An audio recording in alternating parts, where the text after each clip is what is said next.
Acceptance and leadership.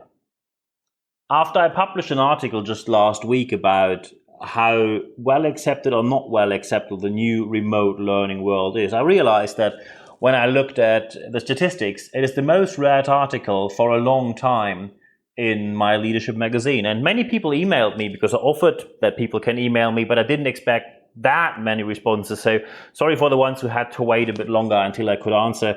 So I normally answer every email within 24 hours. So this time it went up to 48 hours for the first time. So there seem to be a lot of issues going on about remote learning and how to make it accepted, how to make your organization and the people who work in your organization accept the change that now many learning events are moving online. Some of them are rooted in a really hard to say that politely, in a deeply bad culture of leadership. But we're going to look at it from a factual point of view, because I received quite a number of emails where people said, you can mention my company, you can mention my organization, I give you the permit to do so. I won't do that even if you give me the permit, because this podcast is not about calling out an organization doing something wrong or pointing at someone and feeling better because you just tell someone you did all that wrong. We have to address organization names when we have to deal with something which is completely illegal, homophobia, anti-Semitism, when we have harassment, sexual harassment or any other kind of harassment, bullying, illegal activities of any kind. Then of course we have to address which organization did that, because otherwise someone could think a whole industry is like that, or someone could think that the whole free economy is like that. And that's of course not the picture we want to convey. So many people said we now have this new e-learning tool. Many people said we now have this change that we have remote meetings, and other people just said, we now are jumping on trends we never jumped on before. So for example, we now implement iPads for our whole sales team, but only for our sales team, and no one else has them. Anyone else is still sitting on at their old computers, which are in the office for about 10 years now. Oh, by the way, during former interviews, when it comes to the iPad, I did an excellent interview with Thorsten Jeckel. He's the excellent one there. Thorsten Jeckel once said in an interview about implementing the iPad that many of these moments where people said, we should implement the iPad, were based on leaders meeting on the golf course and seeing that their mates, their buddies, suddenly someone has an iPad. And then they ask, where do you have the iPad from? And then they say, we just implemented that. And suddenly they say, when they have it, we need that as well. That, of course, is not a great approach, but we want to keep it fact-based. So what's the problem here?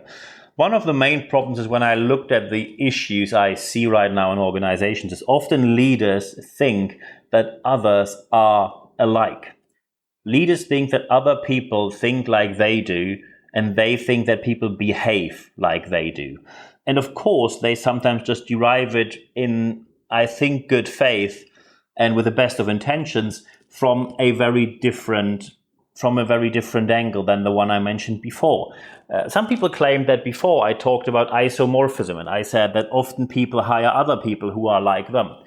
That is true. However, we have different levels, different hierarchical levels in an organization, and not on every level the same aspect happens. When you look from the board level to the operational level, you will see that not the same people are on all levels, which is a very complex issue which we're not going to address here today in the podcast, because otherwise I'm going to sit here for about 5 to 6 hours to get the introduction done. But when people think that other people have to act the same way as you do, then you simply assume that because you love your job and you are very well paid, and work is more for you than just getting the bills paid. Work is something which is something of your inner mission, something which is integral part of your life. Part of you as a person is your job. Many people are not like that for many different reasons. And please don't finger point at them, and please don't call them out, because that would be very ignorant. The very first aspect is that the access to education is not the same for everyone. And please don't claim that it is. There is very strong scientific evidence. And if you only look at your doorstep, no matter where you live, just go to your city, go to the so-called better parts, go to the so-called not so great parts, look at the public schools in the not so great parts, look at the private schools in the good parts of the city, and then tell me again about equal access to education. Okay, so we're done here. So when you think that other people act like you act and they have to think like you think they are all, for example, entrepreneurs, or you all think that they want to have a leadership career. And some people simply say that they love their job, they like to do their job. However, and that is a very important point, a job is part of their life, but it's not their life. So they say they like to do their job, but it's nothing more than that. They do go to work because they need to pay the rent or the mortgage rate or the bills or whatever else they have to cover during the month. And that's why they do what they do. And by the way, it is perfect when people do that because you need them in your organization. Just think that anyone, let's say you are on board level, you are leading your own business. When everyone is like you, they all want to be leaders, they all want to have a career. Where do you want to get all these positions in your organization? How do you want to offer these positions to all the people? When they all want to have a career, of course, you will quickly realize you don't have enough positions available. So people will either get very frustrated, feel underpaid, or both, and then they most likely will leave your organization. That's, of course, nothing you aim for. So problem number one, don't think that everyone thinks like you, acts like you, has the same goals like you have in life. Aspect number two, there are certain changes, and I had great emails which were not angry at all. People just described the situation from a factual point of view. When there is a change, you are not affected by the change. You are massively benefiting from the change, but others have to do all the work, and many of them will be negatively affected. You shouldn't be too surprised that they are not too fascinated about doing that change. The best motivation is when you see a change and you see one factor is served very well, and that factor comes from Jeffrey Gitomer. It's WIIFM, W-I-I-F-M. And no, it's not a radio station. Although Jeffrey Gitomer, who I last time I saw him speak in Paris, in France, he says it's the radio we're always listening to, although that's a metaphor. He's not really talking about a radio. WIIFM means what's in it for me. And when the what's in it for me is you can keep your job, oh, thank you very much, how very generous, that is the minimum people expect anyway. Because many of these you can keep your job positions will not be well paid anyway. Many of them are hard work and not very rewarding. So when you're not affected by the change by yourself, but you're massively benefiting from it, at the same time, others have to do the work. You have to check how to serve the what's in it for me. And the last problem here of the three we're going to talk about is the aspect number three, no internal marketing, no training, no structure, which means you simply put the tool somewhere. I just give you an example from one email. They said when the pandemic started in February, they said, we think there will be a pandemic, we think there will be lockdown, so we are implementing a remote learning tool. Then people didn't hear anything for 8, 9, 10 months. And suddenly, October, November, December, people received an email. One of these way too long emails with a very sterile video from the CEO with the usual talk, which comes somewhere from the legal department and marketing department. And they put it through the meat chopper until nothing which could be called or named or remotely considered as meat or content or relevance is left. It's just the usual yada, yada, yada, the usual top 10 motivational one-liners. People heard all of it. And then this way too long email ends with a link where you should click on and register for the eLearning website. Of course, people won't accept that because you need internal marketing. Some organizations already understood that. Bayersdorf in Germany, for example, has a whole department only for internal marketing. Only in internal marketing, you don't need to be a large corporation to do internal marketing. Internal marketing can be an internal newsletter. It could be that you talk to people. It could be that you win so-called multiplicators. So you talk to people who are at the moment in resistance and they say, I'm not a big fan of the new change. And you show them advantages and you win them for your side. And then they make a testimonial, which you can share, for example, on different either websites or other means of communication. Of course, when you now realize that you have no internal marketing at all, it is now the time to set internal marketing up. That might take a while, but it's okay to be late to a party as long as you arrive at the party sooner or later, just not too late, because when the party's over, you know, there's nothing left which is worth going. So when you have no internal marketing, you didn't deliver any professional training, no structure, and just put the tool out there, of course, the acceptance will be very low, because only the people who are highly motivated, most likely people like you yourself, these people will use it. And often not even these people do, because you need internal marketing today. Acceptance of a tech tool. There's a very, very famous phrase in the IT world, in the English-speaking world, and that phrase is, it's never a tech project. Of course, that is a bit generalizing, but it's not about the tech. Of course, technology has to work, but implementing a remote learning culture is not a tech project. That's a soft skill project which happens on many different organizational levels, and creating that acceptance takes quite a while and the right measures to be implemented. So how can we do better? Because every time with every podcast, I promise you, we're not complainers. We're not the people who say it's all bad, have a nice week, because that would not be very motivating, of course. How can we do better? So aspect number one, you apply the STOP principle, S-T-O-P. And of course now some people might think, why should we stop? Well, you don't stop the project. That's not what I say here. The STOP principle, it's an acronym. And you stop in the beginning. So before you start the project, and every letter tells you what to do. S is strategic, T is tactical, O is operational, and P is perfect. So you have to look at the strategical level, board level, for example, the tactical level, for example, team leaders, department leaders, and the operational level, where people really do the work, the daily business they're in. When you know how they are motivated and what motivates them, and when you can serve the WeFM, the what's in it for me, when you can serve that, then you have the P, which is perfect. Strategical level, 1, good. Tactical level, convinced, excellent. Organizational level, they're on board, great. Then P, perfect. That's the STOP principle. And this motivation and what you really have to put into the project to make it attractive for anyone in the organization, that has to be done in the very beginning of the project, not when it's all too late. That's aspect number one. Aspect number two, use smaller goals. And I know people will go crazy over this, especially motivational speakers. Think big. When you can dream it, you can live it. You know what? I once dreamt to have a guitar solo together with Mick Jagger at the O2 Arena in London, close to Canary Wharf. There's just one problem. Well, two problems. First, I don't play the guitar. And second, Mick Jagger doesn't even know me. So the whole thing of when you can dream it, you can live it, probably that's just a motivational one-liner with a, politely said, zero level of substance.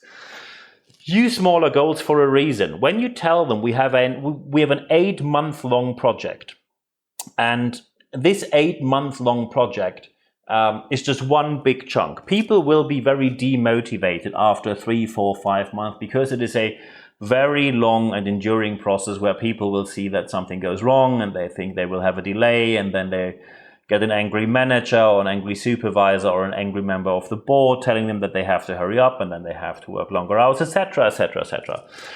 Just compare it to one aspect. So let's think, I tell you, we are going on hiking. We're going hiking from London, of course, after the pandemic, because now we stay at home and keep people safe. We want to go hiking from London to Edinburgh. Or we want to go hiking from, in the US, New York City to Miami, Florida. Then many people will say, that's quite a distance. How do we get there? When you then put different stations in between, where you will rest, where you will celebrate what you achieved, where you will have different attractions you visit, people will suddenly be way more motivated. And during a hiking trip, that's basically common sense. Even Google Maps, when you go from A to B, tells you where you could stop and where different options are to rest, and maybe different sites you can look at. However, when we see projects and organizations happen for whatever reason, people stop doing that.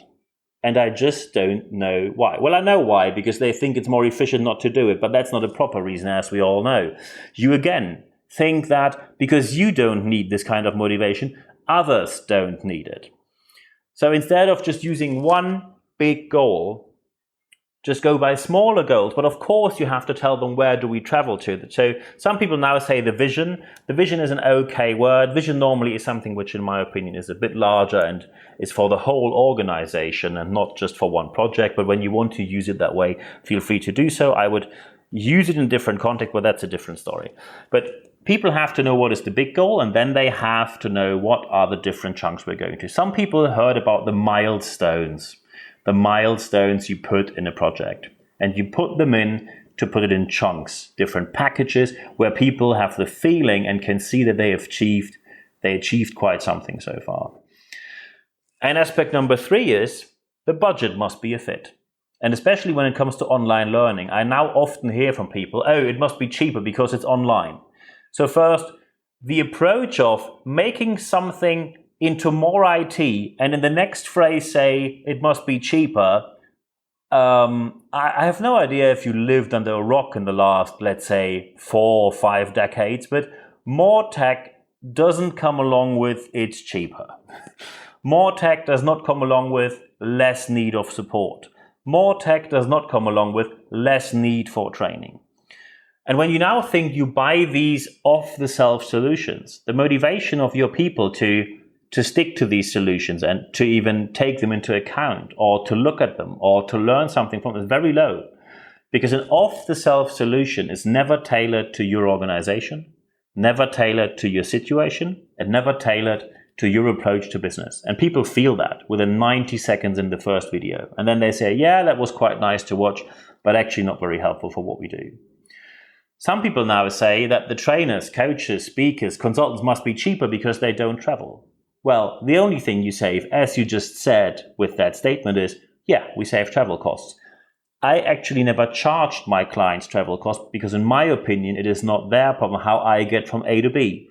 I have just one set of fees which people pay, and that means that I'm going to charge exactly the same. And none of my clients had an issue with that. So the budget must be a fit to the project you do. And the official association in Germany, the official association of trainers, and for example, you have a certain contract either with a group in your organization or with the unions or with the representative of the union. So you have some sort of payment agreed, which you stick to.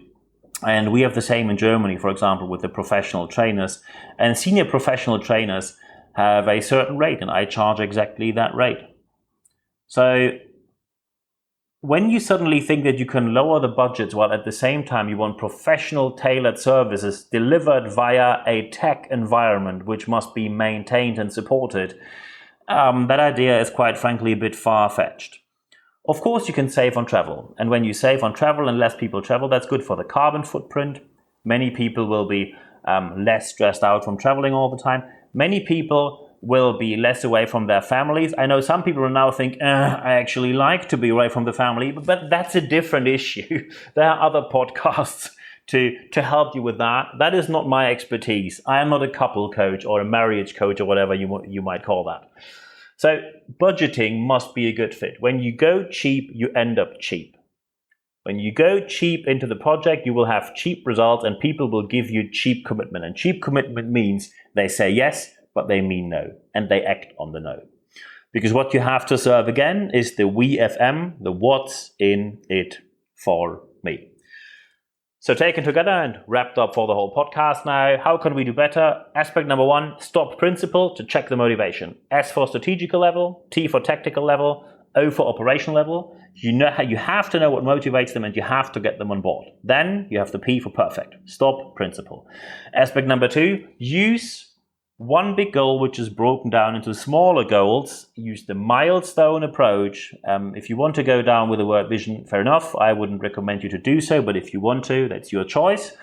So don't give them one big goal, but tell them that's the big goal, and here we are with smaller goals and milestones. And aspect number 3, the budgeting must be a fit. Going cheap won't end well, and at the same time, you have to serve the WFM, the what's in it for me. Happy to have a chat with you. Just drop me an email, nb@nb-networks.com. You find my contact data in the show notes of this podcast. Happy to have a chat with you. And now I wish you all the best implementing that in your organization. And for this week, thank you very much for your time.